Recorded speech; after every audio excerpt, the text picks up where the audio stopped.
welcome. It's an honor to be presenting to you today. Well, I won't be presenting to you. I'll be introducing you to who is presenting to you. But my name is Katrina Douglas. I am head of marketing here at GoodtoGive, and I will be moderating today. This is the first webinar of the year, and we are excited about it. New year, new plans. Many of you will be familiar with the webinars we do often here at GoodtoGive, but I have the absolute pleasure, we have the pleasure of co-hosting with the Pentecostal Credit Union. Today, they are partners of ours, and we are absolutely glad to be co-hosting this with you today. So a really important topic, getting your charity financially fit in 2022. It's so important that as churches, as charities, as organizations, we are robust financially, and we are going to equip you with the information to help you do that today. So welcome. Feel free to answer any questions in the Q&A or in the chat box, and we will be sure to respond at the end. So my slides are frozen, so bear with me a second. Bear with me a second while I unfreeze these slides. Here we go, here we go. So I want to introduce you to the speakers first of all.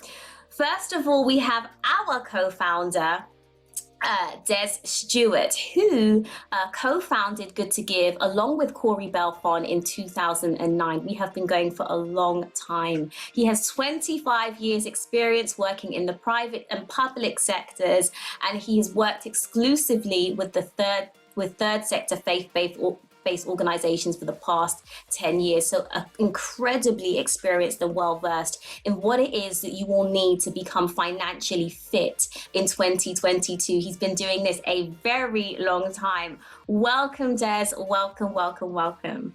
Hello there, how are you doing? And my beard would certainly suggest that what you're saying is true. We might have to actually up the numbers on that, but it's all good. No, really, really glad to be along today, and I'm glad we've got so many people joining us, which is great, as well as Shane from PCU. Fantastic. Look forward to today. Absolutely. So welcome, Shane. Shane is the CEO of the Pentecostal Credit Union. PCU is a community bank with over 42 years track record. 42 years, that is actually longer than I've been alive. And so what a rich heritage you have over at PCU, providing financial services to the Pentecostal faith community in the UK. Shane has led the transformation of PCU to become a fully digitally enabled community bank with full online banking services and a banking app. Welcome, Shane. Absolute pleasure to have you today. Yes, good afternoon, Katrina, and good afternoon, everybody. It's a pleasure to be here.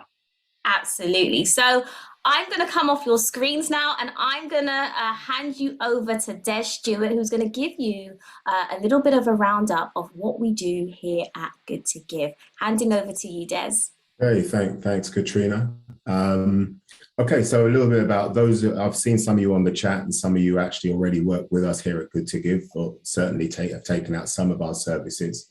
So hopefully it's not going to be too much of a repetition for you, but it's actually a good place. It's a good place to be. We provide services predominantly for faith-based organizations. We do look after a number of secular organizations as well, because we found the services that we provide are able to cross both secular and faith bases.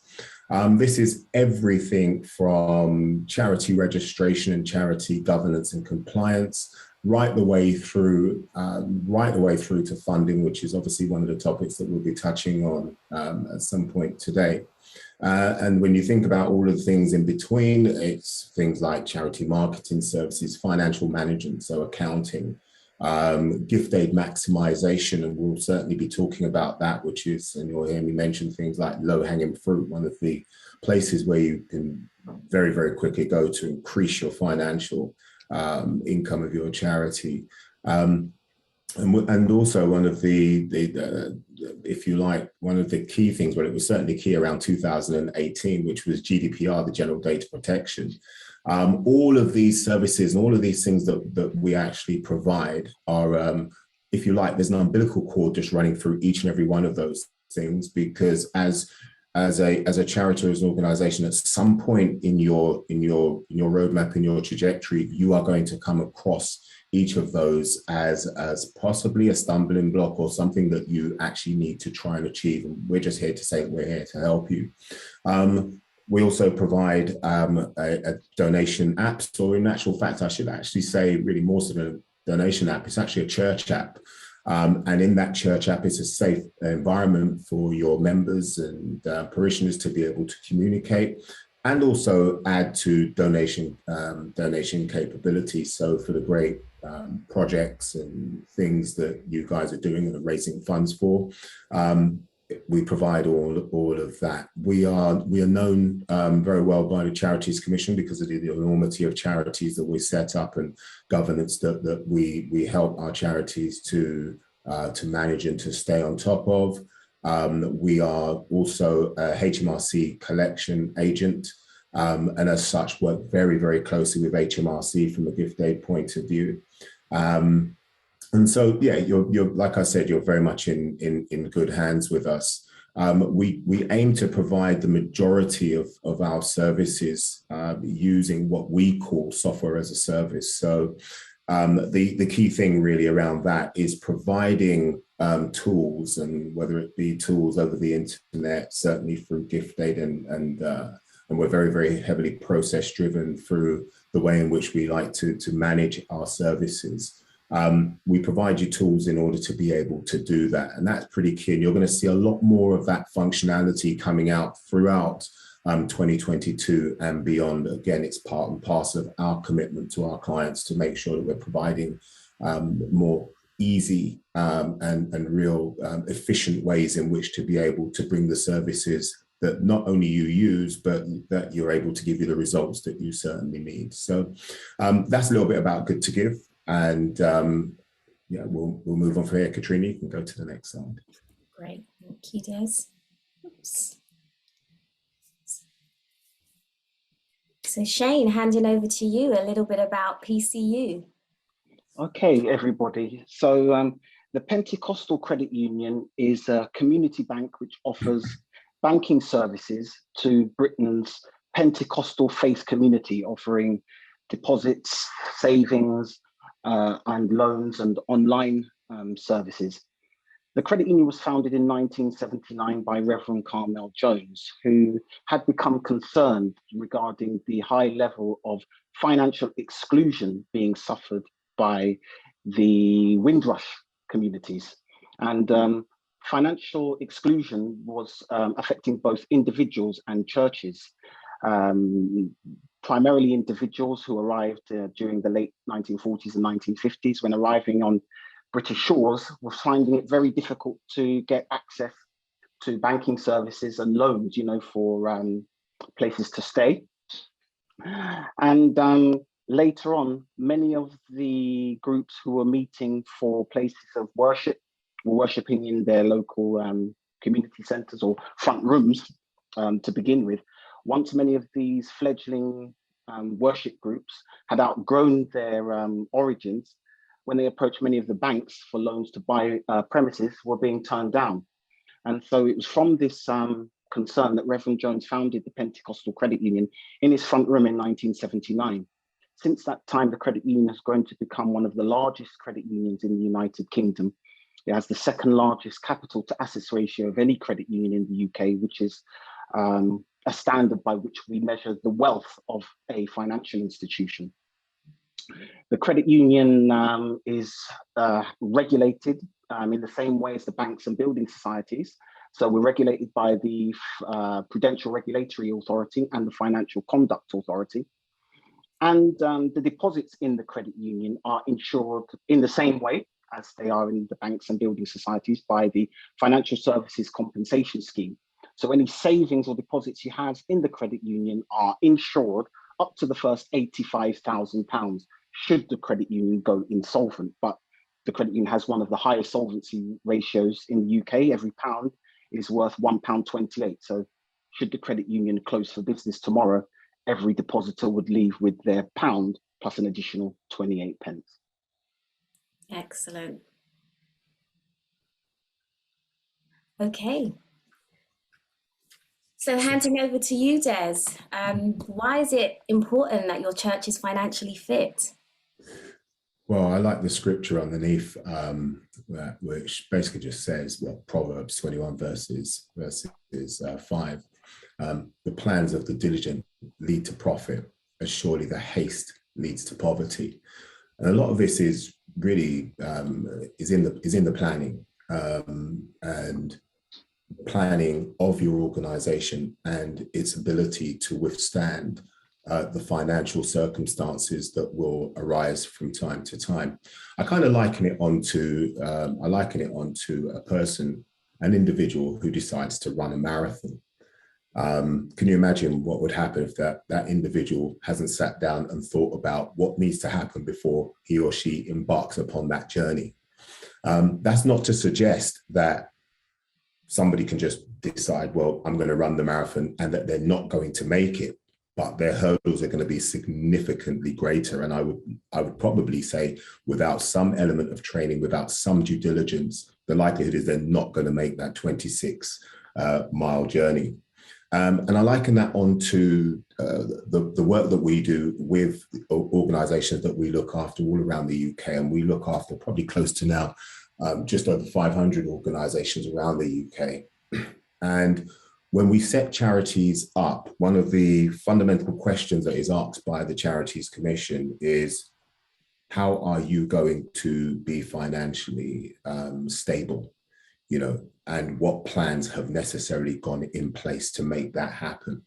And often we will find that that's probably one of the last things that organizations actually think of. Okay, and what they think of is, in the first instance, God has put us here to do something, and He will provide whatever it is that needs providing for. And whilst I certainly believe that, what I also believe is that the resources that you need are readily available, but you have to actually put the work in to make sure that you're partnering up with the right individuals to get the right result. So much to say that when you are planning your organization, and certainly as a charity, one of the first things that comes up is, what are the aims and the objects of that charity? Who will be the trustees for that charity? And in that, those are two pretty key questions there, because the role of the trustees is to ensure that there is the financial capability to be able to manage the aims and objectives that you want to carry out. To that end, you need to have an idea of budget. So how much are those the activities we're going to be carrying out over a particular period? What are they going to cost? Where are we actually going to get that money from? How are we going to be able to sustain the activities that we are doing, and so on and so forth? So you can just imagine there's a whole myriad of questions that are around that, including how are we going to pay for the individuals to help us deliver these particular services. And I think it's important that certainly as leaders and as leaders of organizations, that you sit down and you take your finances extremely seriously.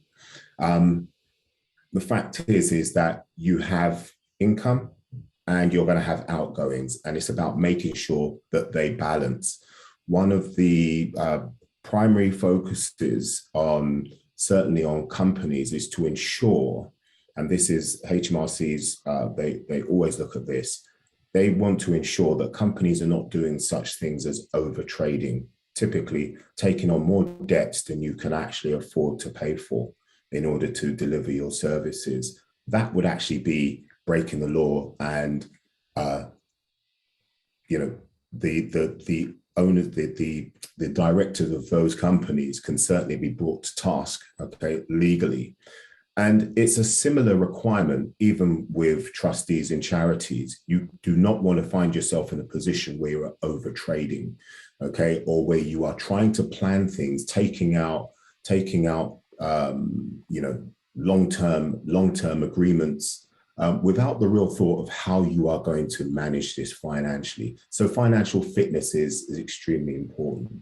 You know, it's like I say, understanding what your objects are and how you're going to pay for those objects to be carried out.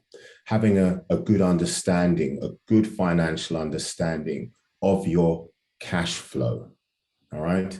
So, you know, in our church, one of the things that we make sure we do is that leaders that are running various departments are literally asked what is it that they are aim to achieve over the course of a particular period. Let's just say over a year or a 2-year period.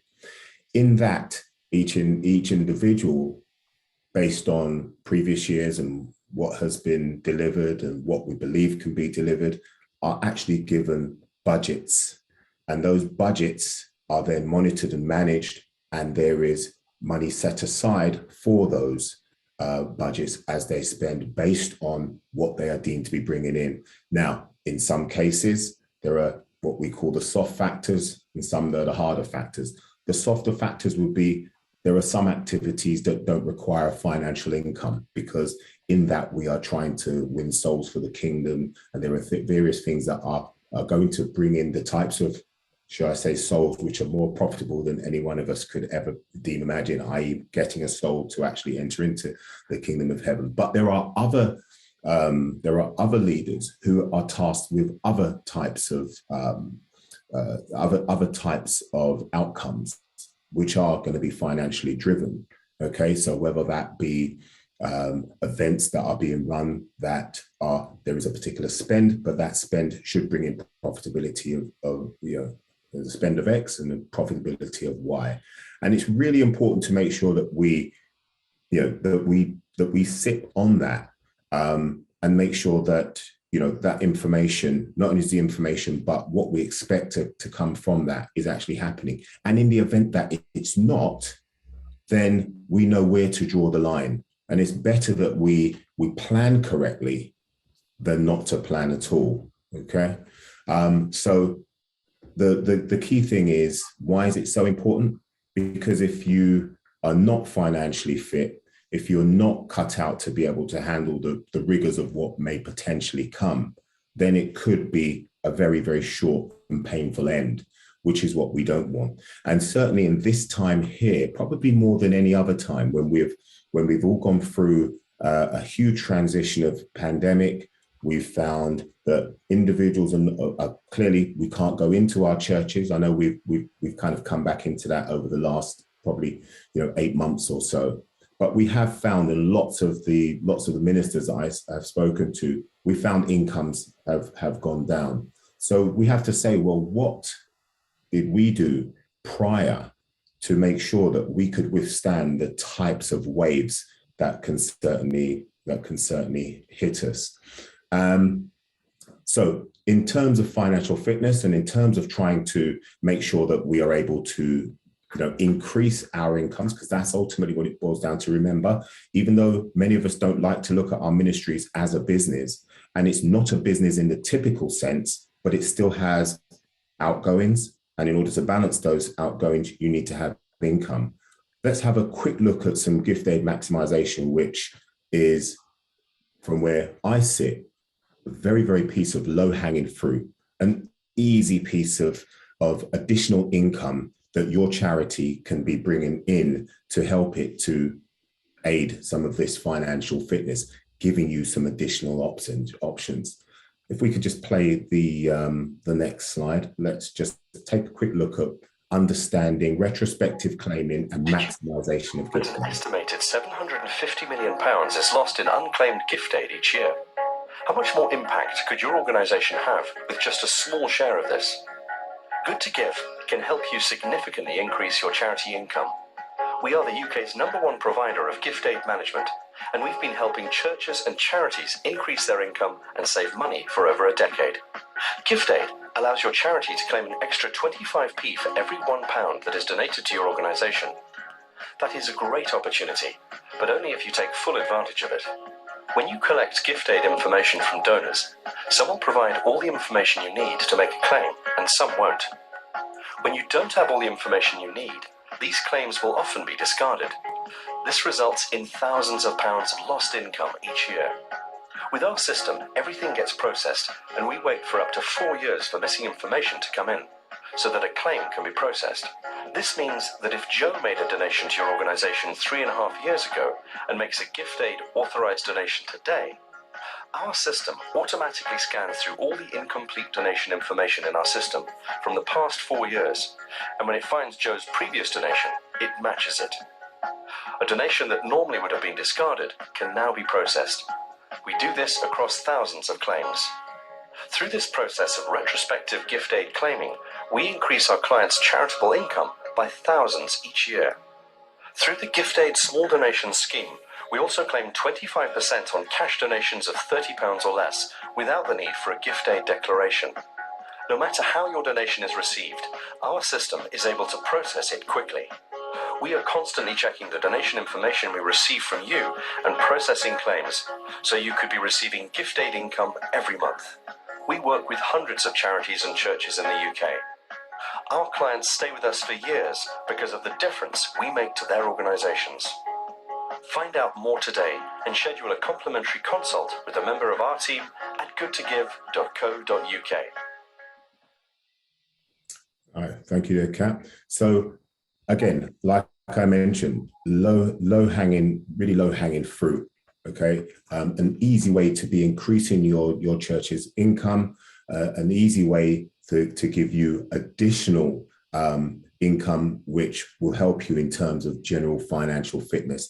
But that still doesn't negate the fact that you need to plan how you're going to utilize that money and plan for days ahead that could be, no doubt, as this period here has shown us, will be rocky. Okay, so it's really important to do that. Good financial fitness, a good understanding of the programs, a good understanding of your books, a good understanding of budgeting versus spending, and understanding where to draw the line leads you to something that we call financial resilience. Excellent. So handing over to you, Shane, to tell us a bit more about financial resilience. Hello, everyone. So the onset of the pandemic 2 years ago really has pushed to the fore this concept of financial resilience and its importance. And financial resilience is defined as the ability to withstand and recover from temporary financial hardship and disruptions. Rather than a reactionary response to an acute need, resilience is a long-term, ongoing, and sustainable process that can be nurtured and planned for. The goal of a financial resilience-led strategy is to strengthen us for the long term. So, what are the elements of financial resilience? 1, enough savings to fund expenses in an emergency. So, what is your capacity to meet your monthly and ongoing financial commitments should your income be drastically reduced or stopped for a period of time?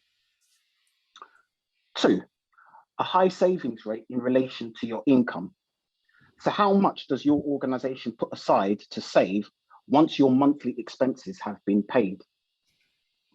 3, the ability to borrow and pay down debt. Does your organization have the creditability to borrow? Does your organization have the affordability to meet the loan repayments or credit commitments of any contracts it has entered into? And 4, the ability to manage spending. Does your organization cultivate good financial habits? Is your organization spending a high proportion of its income on depreciating assets, for example?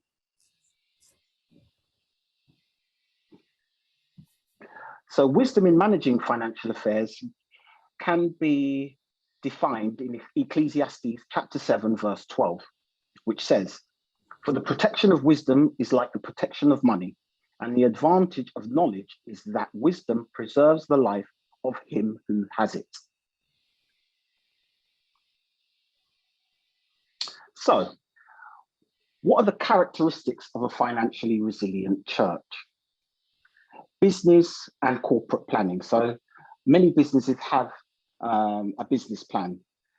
So does your church or organization have a business plan or corporate plan with 3 or 5 years worth of projections? Does your church detail its vision, its objectives? Where do you see your church in its local community? What is the vision of the church?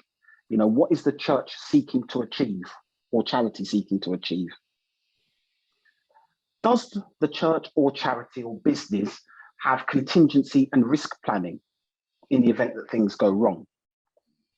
And the pandemic has shown us that unplanned, unforeseen events can happen, but the question is, how do you manage risk? We can't prevent the unknown, but we can put contingencies in place should they happen so that it lessens the impact.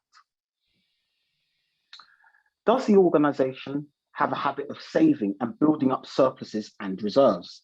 A financially resilient church or organization has savings built into its budget. It's not an afterthought. It's not something that an organization does, if it has a little bit of spare change left over after every month. It's part of its corporate plan. And does the church or organization have good fiscal management practices? Can it meet its everyday expenditure and initiatives out of its operating income, so that it's not overspending or going, into the red in order to meet its commitments? Is the church, charity, or business self-sufficient? And by self-sufficient, I mean, is it generating enough of its own income in order to meet its commitments? Is it, are you relying, on external funding, loans or grants or donations in order to stay active? And, does the church, charity, or business have multiple income streams? Are you relying only on tithing or donations, on a Sunday? Is that your only source of income? A financially resilient church has more than just one source of income. Excellent. So, financial resilience doesn't just happen, it takes strategy and planning. Excellent. So Des, handing over to you to speak about grant funding readiness and our roadmap. Thanks for that, Shane. Yeah, indeed. But just before I step onto that, Shane mentioned something. I just wanted to touch on that very, very quickly because, and sorry, Shane, it was something you mentioned about trustee or rather not trustee, but the ability to manage risk. And a church or a charity or a company or even an individual, what is their sort of, maybe you didn't say the same word as risk management strategy, but, do they think about that? Have they put that sort of stuff? That was kind of what you were suggesting, right? Yeah, that's right. Yes. Yeah. And it's funny, so we do lots of charity accounts for the churches that we look after. And one of the things that is in the charity account, and it suggests that the trustees are certainly doing this, but I'm saying this because it's important not to pay lip service to it and to actually take the time out to do it in their trustee meetings. There is part of the accounts, it talks about the trustee report. And then the trustee report, there's kind of two sections to it. There's one section which talks about what have you done over the course of the last 12 months that you're reporting in. You can or you may not want to put that in there. I suggest for good measure, it's always good to put that in because it does help the whole funding application type thing. And I'll hopefully touch back on that in a moment. But the other thing that it talks about is the trustees and their understanding their obligation to risk and financial management as part and parcel of the accounts that they are putting in place. And it actually says, what is your risk policy? What is your financial, are you aware that financial risk is a thing and that you are taking measures to do that? And I think sometimes a lot of certainly of our churches may not necessarily consider that as a fundamental thing that they should maybe sit down and talk about. But almost sort of year after year, it's just, yep, things are okay. We typically have enough donations that help us to get on and just run the programs that we're running. But I think it's something I'm really homing in on the point now that for those that are certainly on this webinar and listening, actually take that as a real serious consideration, something that you sit down and you start to write the blueprint for how you manage that financial risk. And as I always sort of say when I talk to trustees, having a trustee meeting is not a prayer meeting, but it's a meeting about the business and the health and the wealth of your church. And that for me is significantly important. I just wanted to really just home in on that. Sorry, Kat, I kind of digressed a little. No, that was a really valuable point, Okay, so grant funding and readiness. Well, let's talk about how we do it at GoodtoGive.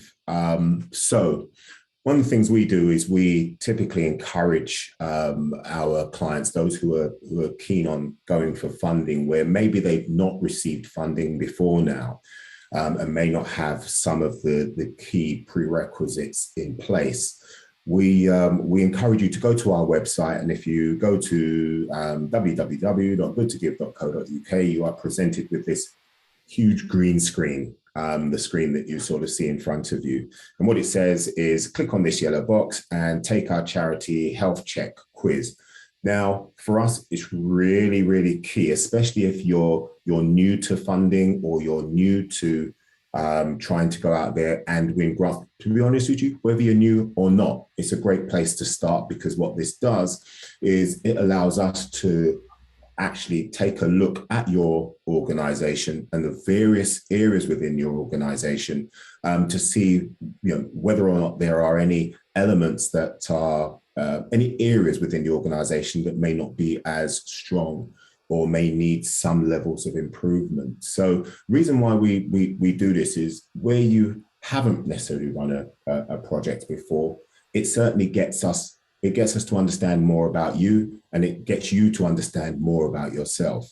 There are certain things when you are going for funding that you really need to have, at least had some insight into. We get so many organizations that will come to us and say, we just need money. We need money to do our church up. We need money for a van. We need some money because we're a pillar of the community and we've been here for a long time. We feel we deserve some help. But unfortunately, it doesn't work that way. You have to make sure that you are aligned aligned in terms of with the funders or the type of funding that you want to get. When I say aligned, I'm talking about the activities that you deliver.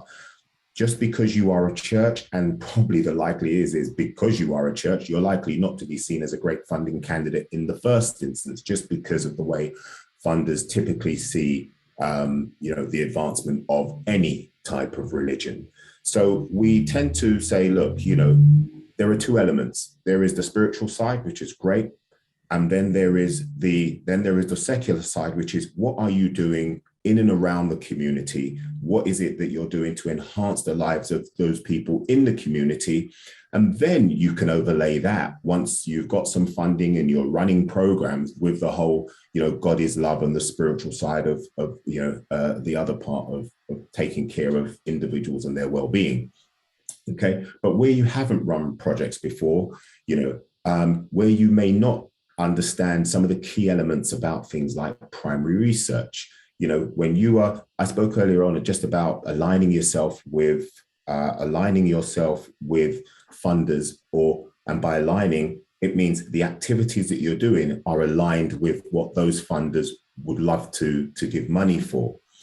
So you need to do things like primary research, understanding whether or not the project that you want to deliver is something that is needed within your local community. Who else is running that project or projects similar to that within the community? Because you can imagine, if I'm a funder and I'm going into a particular part of London and I would love to give a few £1,000s to a particular project, but there are is inundated with lots of other charities running that particular project, then it makes sense for me to go with an organization or groups of organizations that have been running it for years. So somebody who's just started up and thought, yeah, I really want to do this thing, you're now in competition with other people. So you need to really do your research. That's important. If you have an opportunity, and it's great if you do, run a pilot, and document the outcome of that pilot. So we saw the need, we ran a pilot, this was the outcome, this was how many people turned up, this was what they said, this is what we are now been, people really want us to run this, there is a need for this in this community. That is priceless. Also, understanding your cost. What's the cost of the project? Am I going to have to pay for someone to deliver this project? Do I have to pay for back office equipment? Do I have to pay for the equipment to actually run the project? Understand all of your costs, and don't be shy about the costs. The costs are what the costs are. So if the cost is, £5,000 or £50,000, actually note what the cost is. The outcomes will help to justify that.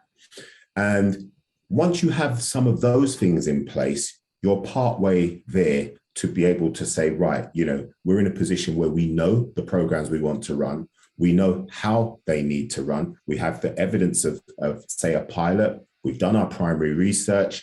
You're actually in a very, very good place for us to be able to say, right, these are the funding bodies that we can put you in front of. But however, it doesn't just stop there. Let's move on one. Yeah. Okay, so our typical roadmap steps, and I just want to touch on it just a little bit, is form submission. So you'll go up, you'll run through the questionnaire. Once you've actually gone through the questionnaire, what we then aim to do is the health report. Okay, so the health report pretty much is an amber, or it's what they call the RAG report, so the red, amber, green, and you'll be able to know whether or not your charity's in a good space. And I suggest when you're answering these questions, you answer them truthfully. Okay, there's no point making yourself maybe look better than you might be, or there's no point making yourself look worse than you are.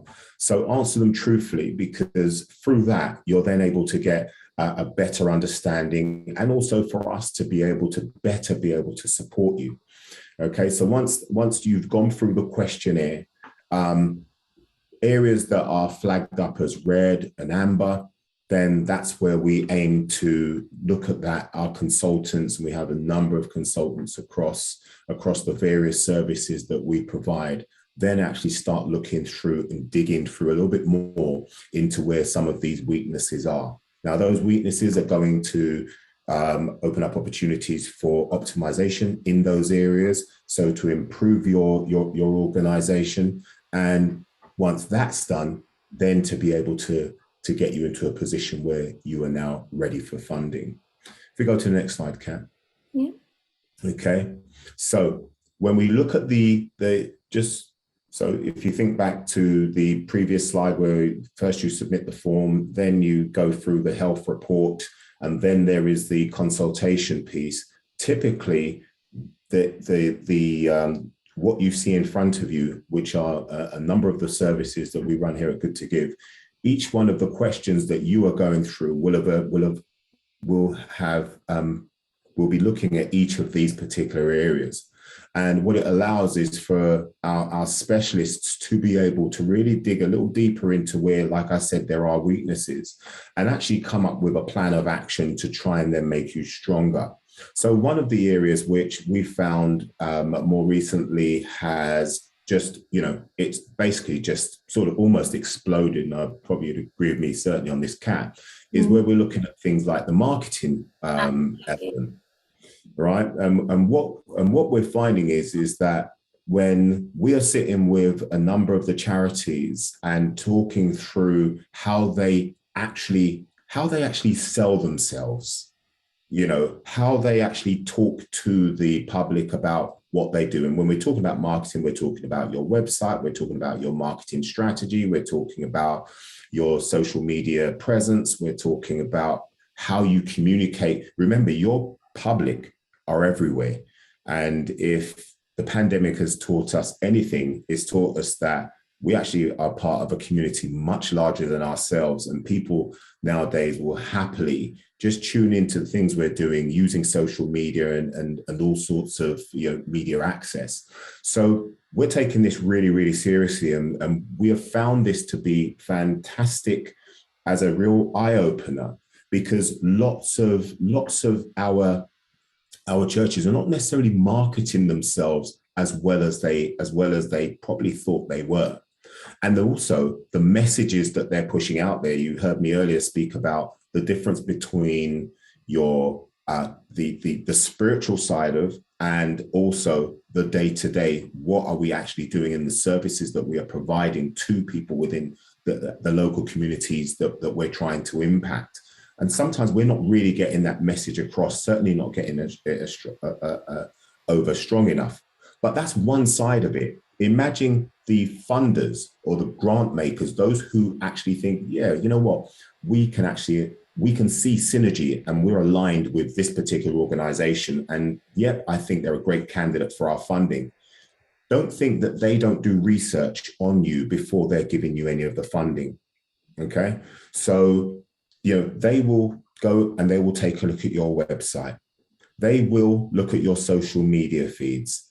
They will go to Charities Commission or Companies House, especially if you are a social enterprise, aka CIC, and they will go and they will download your accounts. They will want to see the evidence of maybe work that you've done in even previous years to satisfy and sustain the fact that, that yes, you do these things and you have been doing them for a period of time. This is the lengths that they go into, and predominantly because they have so many people vying for the same money that they have, that they want to make sure that they're making the right choices and going with what they believe are the right types of partners that are going to help them to fulfill and achieve what they want that money to achieve. So there are, again, the reason I focused in on just that particular area, that doesn't diminish any of the other areas, certainly doesn't, is because that's the one where we found there's been such an explosion more recently. And I think that's really, that's really, really quite key to what it is that we're trying to achieve. We just go to the next slide, okay? So I think it's really in terms of what we're trying to really achieve here, which is to really talk about funding and the types of fundings that are on offer, and how your charities and how your organizations manage to be financially fit and to become sustainable and extremely resilient. As Shay mentioned earlier on, and certainly I concur, yeah, it's great to have donations, tithing, and you're building funds and things like that. But I think in order for us to be looking at running the types to be significant, really, and to make the types of significant impact that we want to make in and around the areas that we're in, whether that be buying our buildings, which, to be fair, there's just not enough of that actually happening, or to run real large scale programs. There are two real key types of funding outside of the typical funding that you would typically go for. And we've touched on one through what I was just talking about, which was grant funding, which is where you're going out and you're making yourself extremely attractive. That's what we've just spent the last few minutes talking about, making yourself extremely attractive to grant makers and those who would otherwise be providing you the types of money to allow you to do the programs. But we should certainly be considering loan funding, okay? But I want you to consider this, and this is something that, again, speaking to many a minister, you need to understand your obligation when taking on such products and services. We tend to sit there and we think to ourselves, this isn't real until it's actually happening. And then when you're asked to sign on the dotted line, then you hear, oh God, oh God. You know, the reality is understand what you're getting into, make the right, understand it, make the right choices, be part of your planning. Really, that's really all I can say to you. Plan well, okay? Plan well. But these are the two key types of funding which are really going to help you make significant impact. And Shane, you're going to come on and talk more about loan funding. Great, thanks, Des. Thanks, Des. And I can see a couple of questions, and we will absolutely get to those. Handing over to you, Shane. Thank you, Katrina. So the Pentecostal Credit Union considers a number of things when it's making or considering a loan application from an individual, church, charity, or business. And I'm going to touch on some of them briefly. And the first one is openness and transparency. You know, is the applicant open and transparent and honest about the loan application? And this is really important because because we rely on the information and the submission from the loan applicant. And if we're relying on that information and we subsequently find out that that information is not very reliable, then there is a good chance that we will decline the loan application or reduce the loan award. Also, you know, if there are problems, you know, with the applicant or may materially affect the applicant's ability to service that loan later on, you know, it helps the applicant and helps us if you're honest at the outset so that we get off to a good start. Secondly, how the applicant manages their finances. So, you know, how are they, when we look at bank statements or business plans or projections, how is that money being spent? You know, is a high amount of it going on operations? You know, what's left at the end of each week or month? You know, is there good fiscal management of the applicant's finances? And financial trends. You know, is there a trend towards saving? You know, are there good fiscal decisions being made? And one of the most important things, or the most important things that we consider, is affordability. You know, is the loan actually affordable? So, you know, if you're applying for, you know, a significant sum, are you confident that you can actually afford it? And we base our decisions largely on that factor, you know, because we're not going to lend money to an applicant if they can't afford the repayments, because that simply leads to problems later on. Then liquidity is important as well. You know, how much cash or cash reserves are in the applicant's bank account at the end of each month once they've paid or serviced all of their administrative expenses, you know, because that will indicate whether they have enough money to service any potential loan. And then the relationship with Pentecostal Credit Union. Unlike a lot of the high street banks, we have personal relationships with our customers. And, you know, if you have a good relationship with the credit union and with us, then that makes applying for loans much easier. Also, the conduct of the account. You know, once the account is open, are you saving or using the account regularly? Because if you are, that gives us a lot of due diligence and information about your financial behavior before we've had to examine business plans or bank accounts. You know, if we see money coming in and going out and running balances, then that often gives us an indication of the creditability of the applicant. Then also previous borrowing, both corporate and for individuals. So if an applicant has borrowed money before from the credit union or from another creditor, have they paid that money back in a timely fashion? Because that's really important, because, you know, once you enter into a loan agreement, you know, you should be making those repayments on time according to the agreement. And if you're not doing so, then that indicates that there may be a problem somewhere. And that applies to both the corporate entity, if it's a church, charity or business, but also the trustees of that organization as well.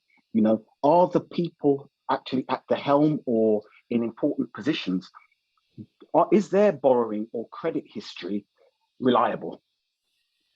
And lastly, for this slide, guarantors.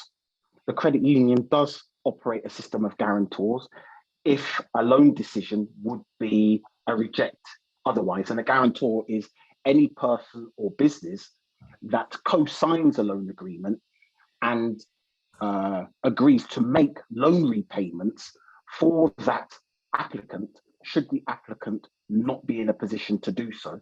And then they are equally and severably liable for that loan should it run into trouble.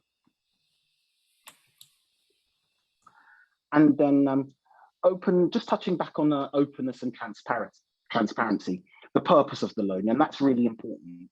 You know, we're established to make loans to applicants for any provident or productive purpose. So a person can come to us for a loan for any purpose, but you know, we're not going to make a loan so that someone can go down the bookies and put money on a horse.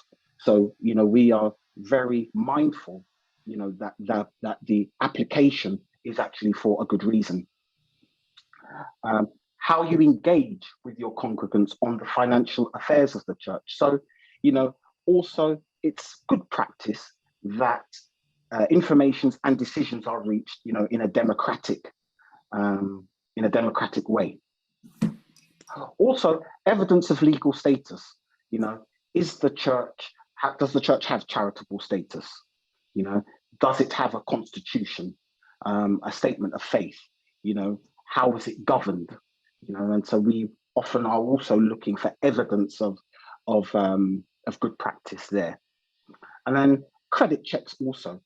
The credit union undertakes credit checks, both for the organization, because organization, churches, charities, and businesses also have credit scores. So, you know, if that business or church or charity has undertaken lending or credit business in the past, we'd like to have a look at how you've conducted that business in the past, and also the people who are signing on the dotted line, you know, how they have also undertaken credit business in the past. And, you know, that is pretty common and standard practice in the financial services sector. And then finally, also trustees, identity and credit checks on trustees. And so how you manage your finances. So accurate and regular accounting is good practice.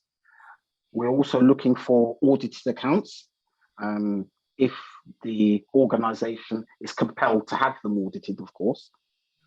And also plurality in decision-making, you know, decision-making and who's signing the check, not always the same person. You know, is there some, you know, plurality in that? And finally, where is the money being banked? Is it being banked at all?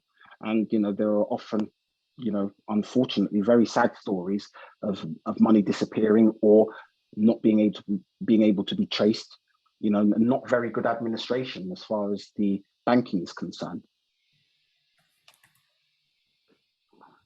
Okay, so trends and affordability.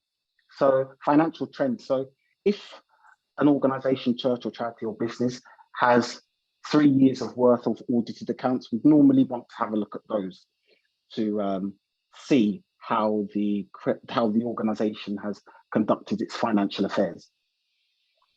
And then also we'll be having a look also at cash flows and working out our own internal ratios on the figures that we actually see from the information submitted. We'll be having a look at any existing debt or credit commitments that the organization has, and are they being serviced in a timely manner? How much of the church's income is actually going on staff, ministry, and administrative expenses? So just a few tips. It's good. It's a good habit to save in any walk of life, because we don't know what may happen tomorrow. And of course, having a reserve of savings then, gives us some insurance, to be able to meet those things that we can't or don't know are going to happen. It's good for an organization, any organization, to have a clear vision of itself. Where does the church see itself in its local community? Is the church harnessing all of the talent at its disposal? It amazes me. Everybody in church can do something, whether it's through their day job or what they do in their spare time. How is the church tapping into the talent that's at its disposal? Because you'd be surprised the things that people can do. And finally, of course, join the Pentecostal Credit Union. As I mentioned earlier, the credit union, one of the most financially viable financial institutions in the country right now. Last year, we paid our savers a tax-free return on savings of 0.5%. So even if you're not looking to borrow any money, but you're looking to get instant access to your deposits and get a decent return on it, then the credit union, you won't find many better institutions where you can put your money on instant deposit at our rate of return. I think the standard savings accounts now they're returning something like 0.01% or something like ridiculous like that. It's almost insulting. So if you have deposits you're looking to put away for a rainy day, you could do a lot worse than the Pentecostal Credit Union. Thanks, Shane. Thank you. Really, really helpful tips. And Des, final tips from Good to Give. Yeah, I mean, to be honest with you, I concur with everything that Shane has just had to say there. I actually like the idea of the talents. I mean, there's so much talent in amongst our churches. I mean, whether it's age and experience, or it's young people in the corporate arena, or not in the corporate arena, but just in life generally. I mean, there's a presentation I often give out, which is on the 3 T's, which is every one of us have some version of this: time, talent, and treasure to some degree. And certainly the churches, I love that actually, Shane, the churches have got to be looking, or any organization has got to be looking within what is its current talent pool, and really, like you say, harness that and get it working for you. But in terms of tips for as far as Good to Give are concerned, and like I say, it's going to be some reiteration of the same things that you've been hearing time and time again. Just get your financials in order, and that means sitting down as a team, as a set of trustees or would-be directors. And I think there's no shame in also looking at the fact that you may not necessarily have all of the skills necessary to be able to determine, your financial well-standing or your financial being. Just because God has given you a vision to run this particular church, he hasn't necessarily said that you have all the skill necessary to run it. He said, lean on me, and as such, he has provided the resources. There are good financial people around. There are good people who we have in our church that will be able to help us with some of this. So yeah, let's just make sure that, if you don't have the skills necessary, in fact, I would suggest that a very, very good leader is one who understands that they are not good at everything. In fact, they may not be good at much at all other than being a great orator, but know how to get good people around them. So that for me is really, really quite key. In all cases, you've got to maximize your church's income, your organization's income. You would be surprised. In fact, I'd be a very wealthy man if I was able to get a couple of £100 for every single minister who I've spoken to about gift aid, and he or she has decided that no, we do not claim gift aid because we do not see it as being godly. I don't understand it, but I guess we all have our principles, but the reality is, and I spoke about gift aid, and I took time over gift aid in the beginning because gift aid is really some low-hanging fruit. Scriptures say, give unto Caesar that which is Caesar's. It's true. And then I add to that. And if Caesar wants to give a little bit of that back to you, why not take it? Yeah. For the simple fact that, for time immemorial, the government have been saying, look, if your parishioners are making donations that are free will donations to no benefit to the individual, so the money that they are donating is going out to the great causes that the churches and the other organizations do, then as far as the government are concerned, they are not going to take the tax that the individual would have paid on that donation. And your charity can claim that tax back.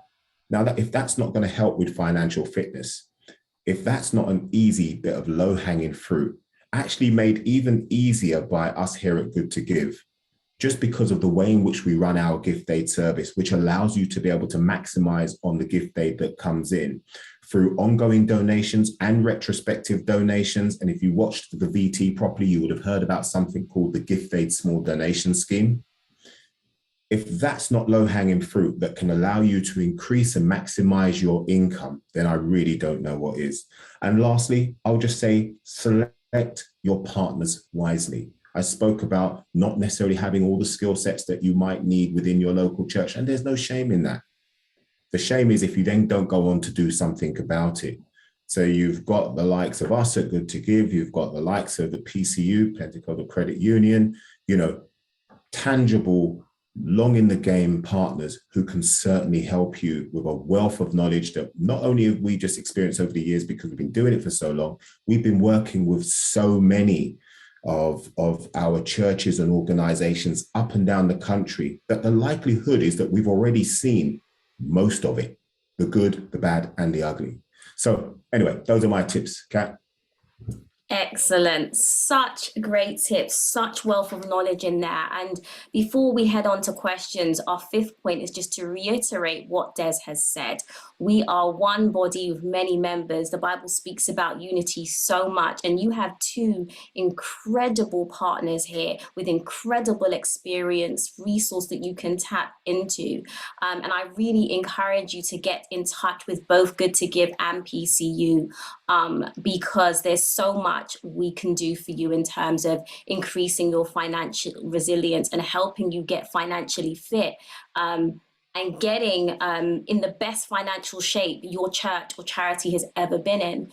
So how can you work with us? So Good to Give, everything related to grant funding. You saw our roadmap there, charity setup, accounting, data protection and GDPR, marketing service. We have it to support you on a strategic roadmap. So get in touch with us and we can support you. Get in touch via our website, and our team will also be in touch with you after this webinar. PCU loan funding. If you are a church and you want to finance something that isn't perhaps eligible for grant funding, or you want a loan for any reason, there's no one better. You've heard that. And I hope you're confident of that than Pentecostal Credit Union. They were set up for you by people like you. And so you are in safe hands. And collectively, we are partnering together. We also believe in unity. We're partnering together. We're working together for your benefit. So take advantage of that and get in touch with us.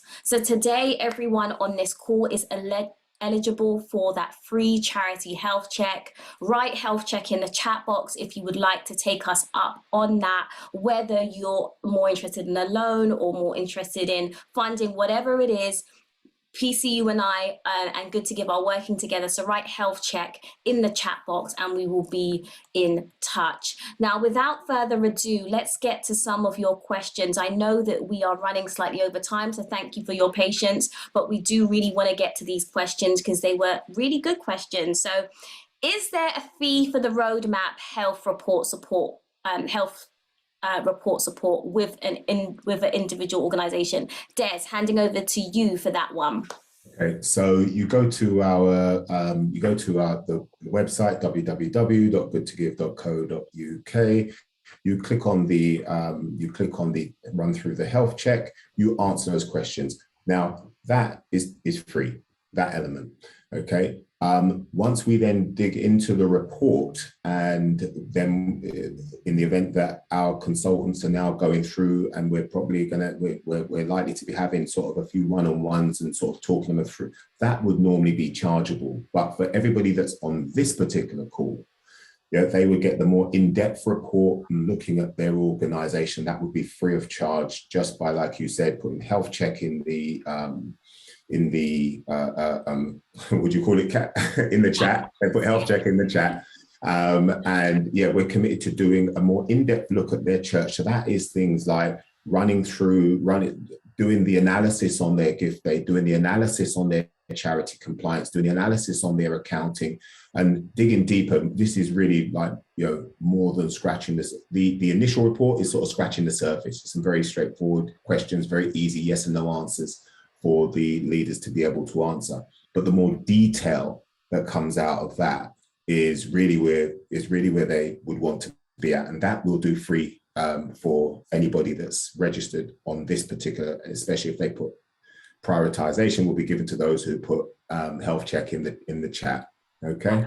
And then from that, after that, once that detail's been done, then there's likely to be this is a road you'll need to go down, and we put together a fee plan for something like that as is necessary. Okay. But they could just walk away with, this is what we need to do, and sit before the board and sort of work out how they're going to do it. Absolutely. Thanks, Des. So the next question, does the GoodtoGive marketing department give a service to individual charities? If yes, is there a cost? So yes, absolutely. So I'll take that one. I head up our marketing division here at GoodtoGive. And yes, we do offer a service that we've recently launched. If you go to our website and look under charity services, we have a full page on it. We are also hosting a webinar with another partner of ours, UK Churches, who are the UK's #1 provider of websites for churches in the UK. So do look out for notification about that webinar that's happening early in March. So yes, there is a fee for that. And in that webinar and on that page, if you contact us, we can give you the fees for that. But it's a 3-tiered service. So we don't do anything. We practice what we preach here at GoodtoGive. We don't do anything without strategy. If you don't know where you are, it's impossible to tell where you're going and how you're going to get there. So we start with strategy, and we sit with you and your leaders, and we devise a strategy for how you're going to communicate, what you're going to communicate, and what your ultimate goals are as a charity. And we align everything to that.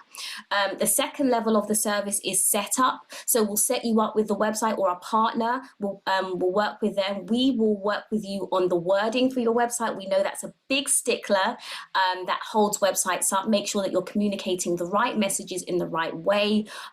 We put together your branding and your positioning, so how you want to be presented to the public based on your faith statement and the work that you're doing in the community. We set up your social media channels, and then finally we offer a service, a retainer-based service. So if you want us to do your graphics each month, we also have a quarterly webinar where we're teaching you best practices.